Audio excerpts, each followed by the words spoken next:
I'm Diana Drake. I'm a board certified traditional naturopath. I own two brands. One is Skin Naturopathics and the other is Dr. Dale Wellness.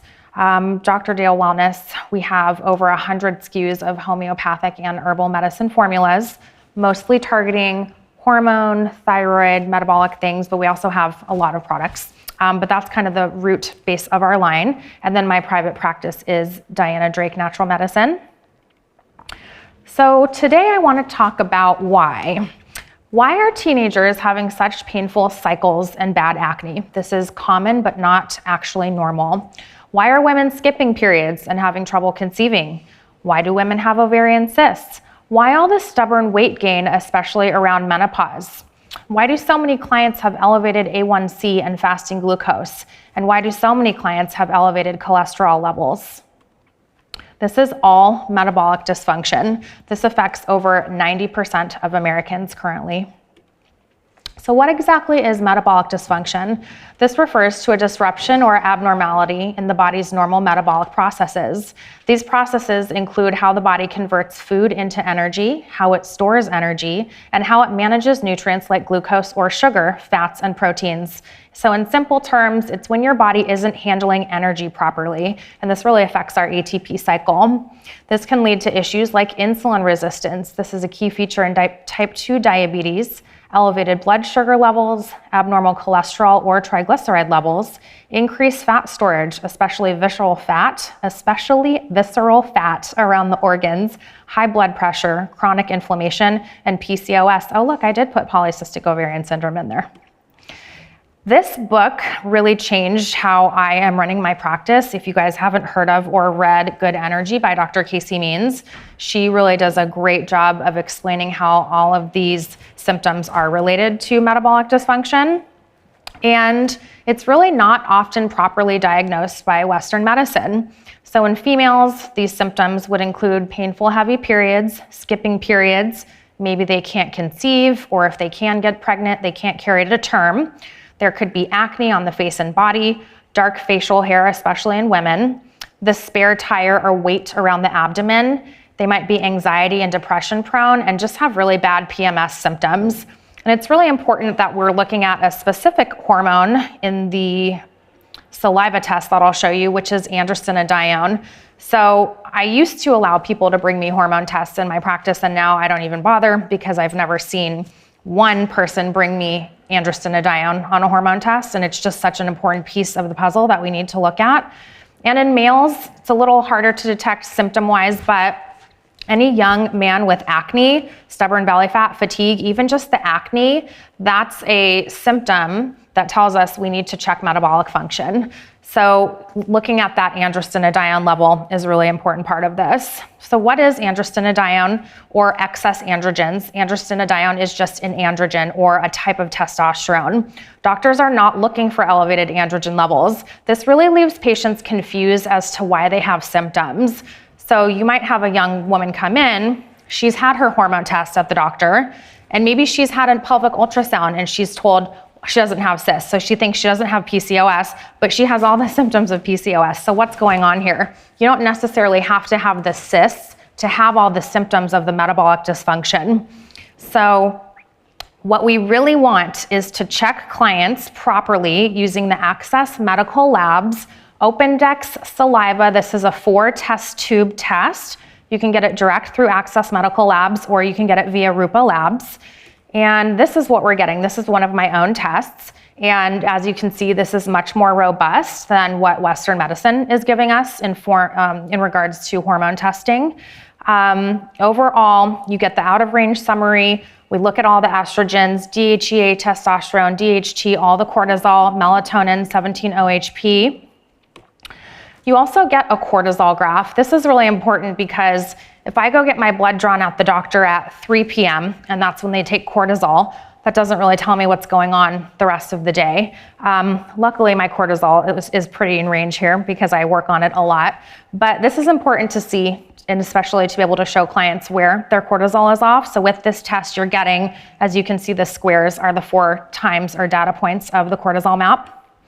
You also get this really nice hormone cascade. This is just a chart that shows you what the hormones are doing as they're synthesized from cholesterol and where the values are. So you can kind of go through it with your client and see where things are going wrong, and it just helps you learn as well. They also give you an overview of things that are elevated, things that might be going wrong. So it's just a really good test that has a lot of great information. So overviewing my case, or that test we just looked at, I had nighttime cortisol low. That's related to the thyroid, adrenal, sex organs, and glandular system. I had low melatonin, very common with PCOS, and severely elevated androgens. I also had pretty low progesterone for my age.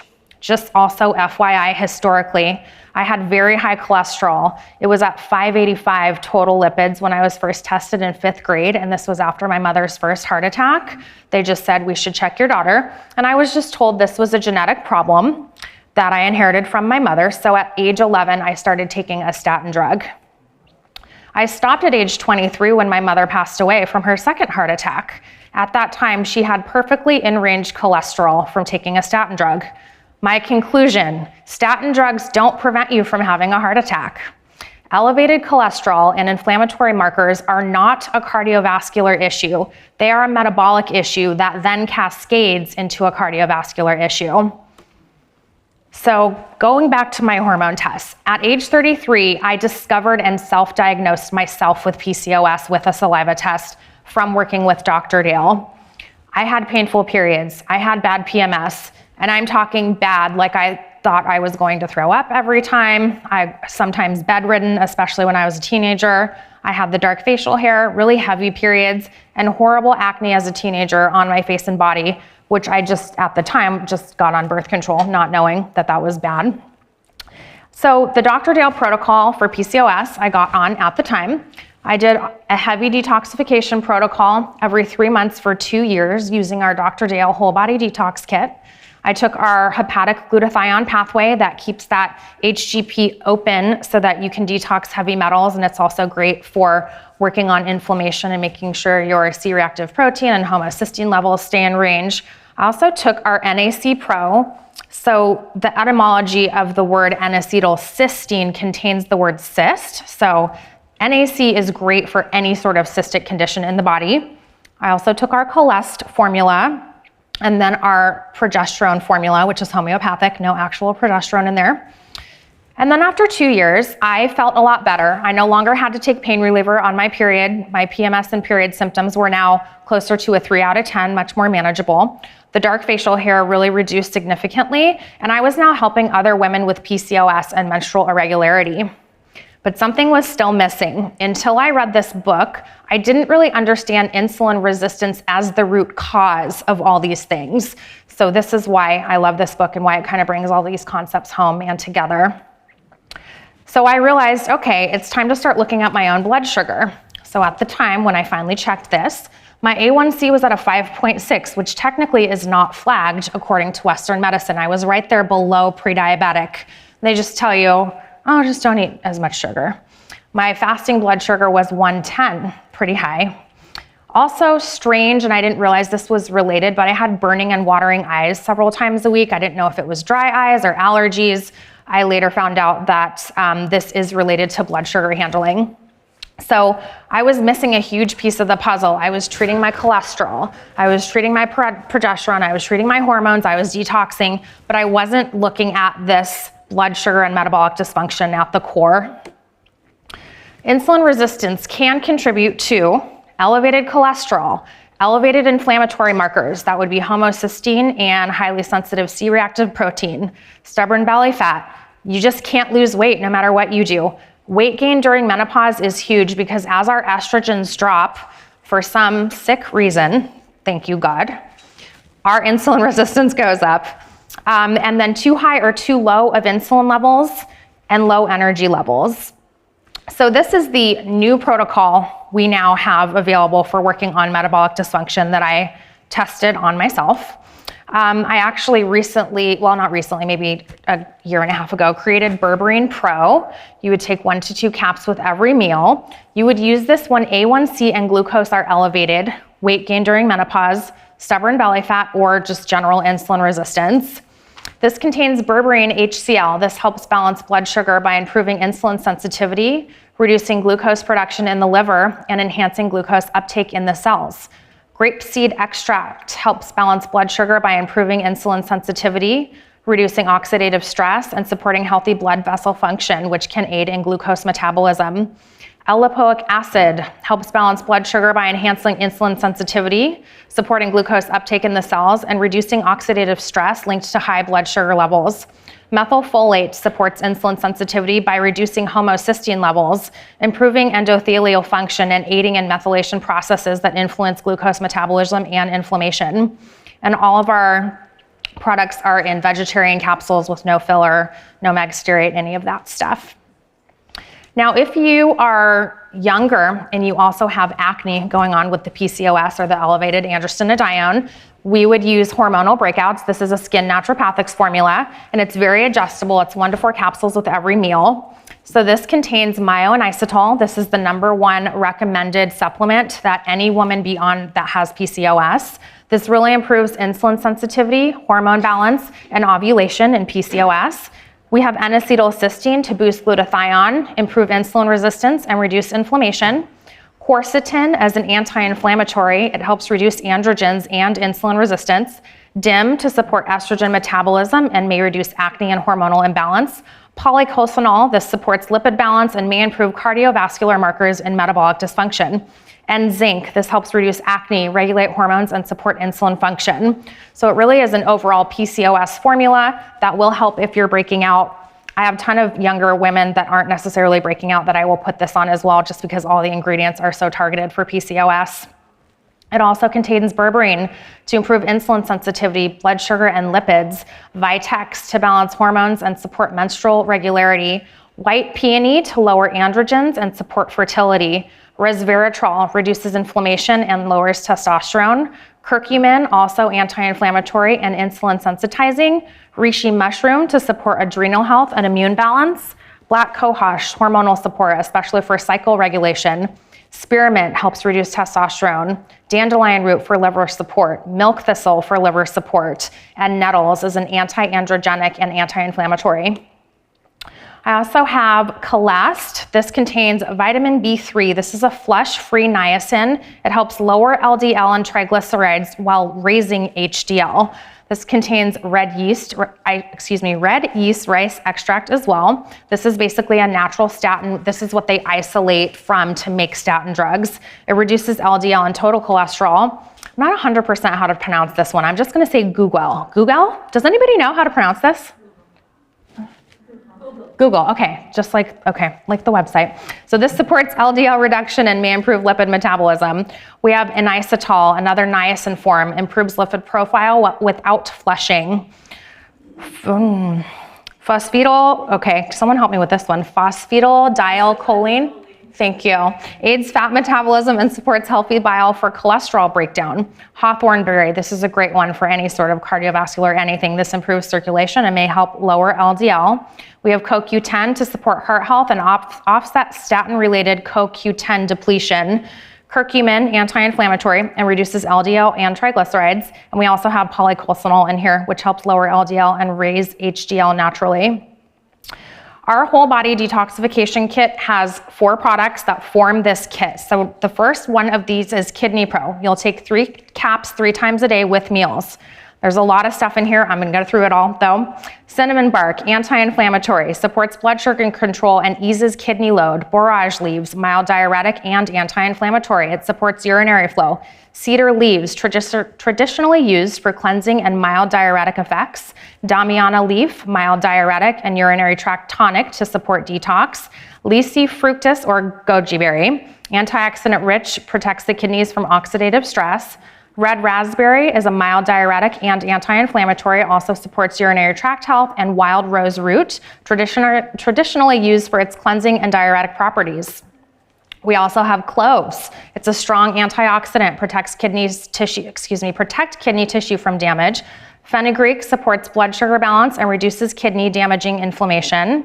Phygium bark supports urinary tract health and reduces inflammation in the kidneys and bladder. Holy basil as an adaptogen and antioxidant. It may protect kidneys from stress and toxins. And cayenne stimulates circulation and may help flush toxins through improved blood flow. These are all Dr. Dale's original formulas. They're very robust. Our Liver Pro, you will also take 3 caps 3 times a day. We've got cinnamon, antioxidant and anti-inflammatory, supports healthy blood sugar and liver metabolism. The borage, again, anti-inflammatory. Cedar leaves, damiana, the goji berries, the red raspberry to support bile flow and liver detox through mild astringent properties. We also have wild rose root, traditionally used as a liver tonic and gentle detoxifier.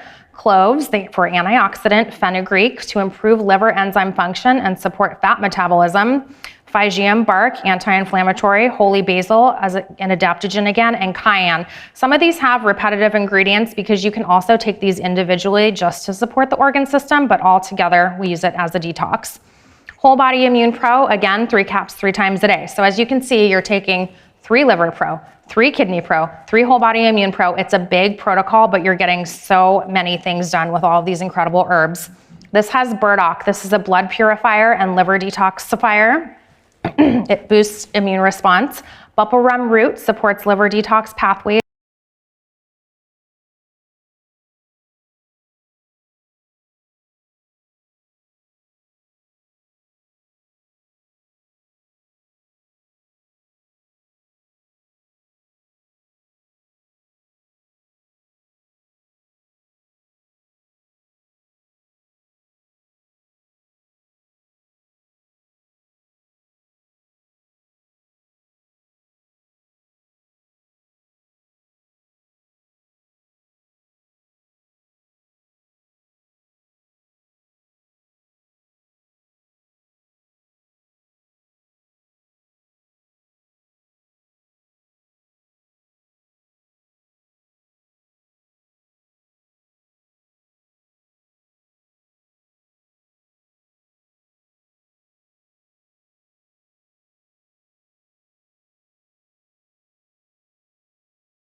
Okay, this is one of my favorite products because most women have painful, heavy periods, most young women. It's called Lighter Cycles, 2 caps 3 times a day with meals. Ladies Mantle, this is an astringent and uterine tonic. It helps reduce heavy bleeding and cramping. Shepherd's Purse, also a powerful astringent, traditionally used to slow heavy menstrual flow. Red raspberry helps tone the uterus and ease cramps. Black Haw is an antispasmodic. It relaxes the uterine muscles to reduce menstrual pain. Chaste tree berry balances hormones, especially progesterone, helps regulate cycles and reduce PMS. And sarsaparilla root supports hormone balance and may ease menstrual discomfort and bloating.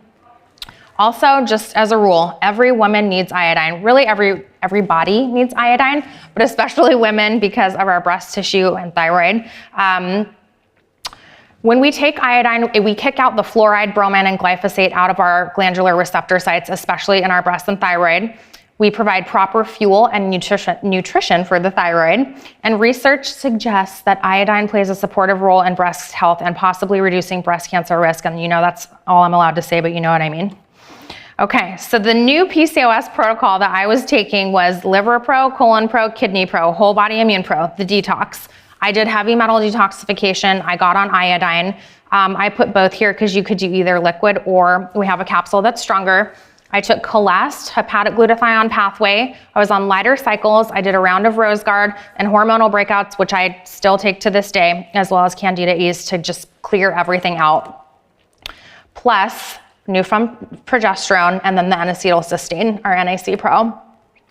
So Dr. Casey Means, that wrote that book, also has a good energy blood panel that you can get for $80 through Access Medical Labs, same company that does the saliva test. You can order this directly from them if you're a practitioner, or you can get it through Rupa Labs, especially if you don't have a medical license. You can get a free Rupa Labs account, and then you're basically ordering through their medical doctor's license. But that gives you access to a ton of labs, which is great. So these are my more recent blood results. I'll go over just kind of the final results, but I just wanted to show you guys. So in out of range summary, I really just had one thing out of range. So my NPV was high, but we get the complete blood count, excuse me.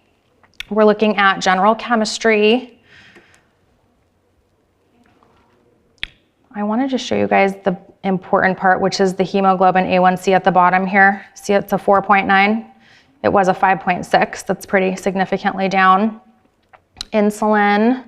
Then they do a coronary risk kind of grouping. So overall, I was at low coronary risk, and they don't even look at total cholesterol. They just care about triglycerides, HDL, and C-reactive protein. And they look at vitamin D, which was a little bit low. So overall, this is where I came back. My glucose was now at 84, absolutely perfect. I did have elevated MVP. This is a vitamin B6 deficiency. A1C was at 4.9, pretty perfect. Coronary risk is now low, not bad for a kid whose mom died from a heart attack. Insulin, 10.2, perfect. My vitamin D was slightly low. Functional ranges, we want vitamin D up in the 80s, so I'm working on getting that up as well. So again, I can now say I'm no longer insulin resistant. I for sure don't have painful heavy periods anymore. I don't even know that they're coming anymore. I'm just like, my period when I start bleeding. I don't have the stubborn facial hair, and I lowered my cardiovascular risk, and I have in-range blood sugars. This is a lot of our clients have these same issues that I dealt with. And I didn't even know any of these things were wrong with me until I figured it out myself in my mid-30s. That should not be happening. We need to be telling women when they are 16 and having their first cycle, if it's bad, if they have acne at 14, we need to look at this way sooner, and we need to prevent it even sooner than that. So I'm gonna go into diet recommendations.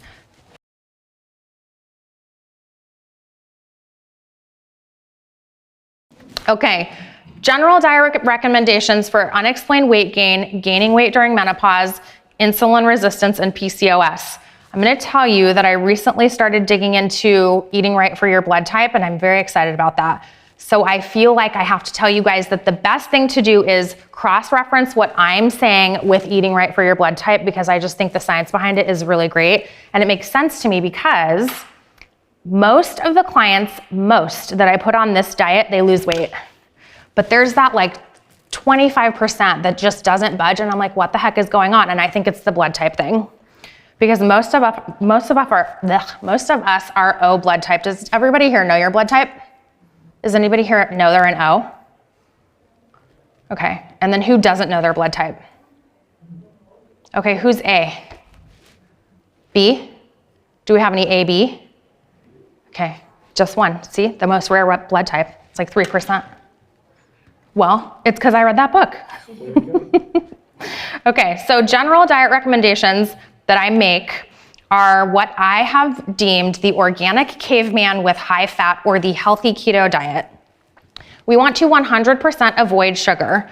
This includes white sugar, brown sugar, corn syrup, even honey and sweeteners, just because as soon as we get blood sugar in there and your body doesn't know how to handle it, it doesn't matter if it was from honey or you ate a marshmallow, whatever, it's gonna spike that glucose and your body doesn't know how to handle it. No processed or refined grains. That includes pasta, bagels, pizza, bread, baked goods, cereal, crackers. It's not a gluten thing. It's a refined grain thing, okay? Seed oils, these hide in salad dressings, restaurant prepared foods, fried food, popcorn, because they pop it in canola oil, packaged foods, chips, any sort of bars. People think I'm eating this bar. I look at it, it's trash. Read the label. Protein powder too, that's really sneaky. Protein powder will have soy lecithin in it sometimes, sunflower oil, I don't know why. It's in everything. Just be aware. We want to get lots of, instead of these not foods. We want more organic and grass-fed fats. Remember how they tried to trick us into saying that fat is bad? Well, we now know that's not true, but we want a lot of the, depending on your blood type, raw cheese, grass-fed butter, avocados, olive oil, coconut oil, nuts, whole milk yogurt, none of this low-fat skim stuff. Pasture-raised bacon, wild-caught fish, okay, real whole foods. Organic fruits and vegetables, beans and legumes, organic and grass-fed protein. What's the difference between a chicken that's hormone and antibiotic free and an actually fully organic chicken? Does anyone know? Right. So what does a organic chicken eat? Supposedly organic corn and organic feed, which is just not. Should be no corn. It should be grass-fed, right? A grass-fed chicken's meat and eggs are going to be naturally anti-inflammatory because it's going to be higher in omega-3s and less of the 6 and the 9s. A GMO corn-fed chicken, it might not have hormones and antibiotics, but its flesh and its eggs are going to have more of the 6 and the 9s. It's tricky, so it's still inflammatory. They've got to be grass-fed. Whole organic seeds. Okay, I learned this. Wild rice is actually a seed. Chia seeds, flax seeds, sunflower seeds, according to your blood type. Okay. Reduce and be mindful of corn, quinoa, whole grains. Some of us, whole grains are good for, others not so much. Oats, rice, you have to check these things with blood type eating, by the way. And we need to do this because diets that are rich in refined grains and sugars are too high in carbohydrates, and this is what's actually causing insulin resistance. So we have figuring out insulin resistance is the root of this metabolic thing. So what's causing the insulin resistance? It's what we're doing as parents, what we're feeding our kids. I don't know about you guys, but I was raised eating Pepperidge Farm goldfish crackers and Cheez-Its and lollipops and ice cream and sugar, and refined carbs all the time. If parents don't stop feeding our kids this crap, we are going to be diabetic, infertile, fat, sick, and have to spend all of our money on labs and supplements or be stuck on insurance and drugs that never heal ourselves. So we really need to start feeding our kids this whole food diet that we're all talking about so much as adults. We can literally stop insulin resistance just by fixing the food. So less of the grains and all the crap. What else do I want to say about this? I don't like that Western medicine just says, if you're diabetic, stay away from sugar. It's not just the sugar. I really want you guys to understand the refined grains and the seed oils are just as big of a problem. Okay, this is the trifecta of don't do. So tomorrow, I'm teaching a 2-hour workshop from 10 to noon. We're gonna really deep dive on the saliva labs that I showed you. So I'll have several cases to show you, and then we'll build protocols based off those labs. I'll also show you that with thyroid labs. So I take really in-depth thyroid labs. I look at the TSH, TPO, T3, T4, yes, but I also look at iodine, selenium, heavy metals, bromine levels, and then I'll show you how to build thyroid protocols using the Dr. Dale line based on those in-depth labs. And then if anyone has labs that they want to show me at that time during the workshop that we can all look at together, maybe it's yours, maybe it's your clients, we can throw some of those up there too and just learn together. Okay. Also, how many practitioners are in here? Okay, great.